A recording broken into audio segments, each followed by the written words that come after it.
You're listening to Dr. Erica Jones, MD. The universe needs conscious minds to observe it. If you are sitting around all day, this can lead to your early death. You need to watch this if you have a desk job.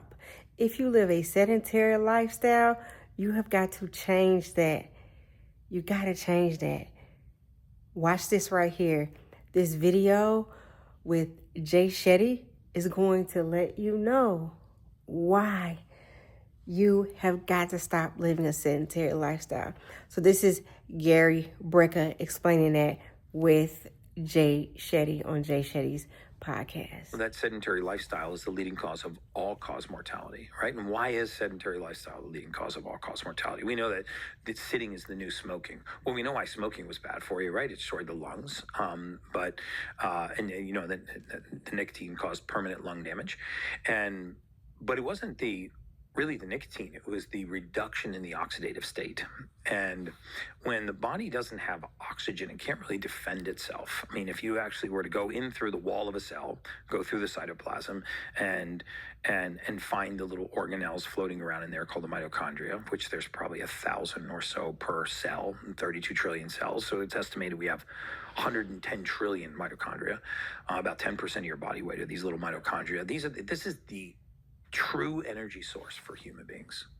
And when cells become metabolically sick, it usually begins in the mitochondria, including the genesis of cancer and forms of all kinds of different pathologies. So when the mitochondria does not have the right oxidative state, you have a 16-fold step down in its production of energy.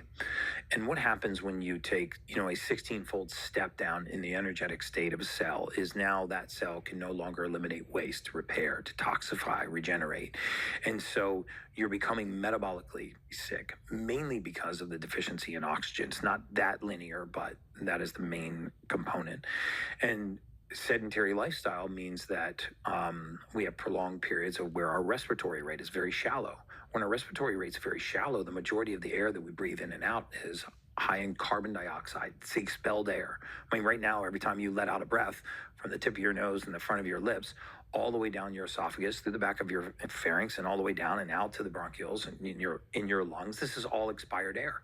So when you breathe in and out, if it's very shallow, you're breathing in that repetitively expired air, and you're dropping that oxidative state in the blood. You're making the blood more acidic. You're making it more hospitable to disease, not alkaline and less hospitable, and not full of oxygen, which is energetic. And so what are ways to get more oxygen? Obviously, things like breath work, just simply moving your body.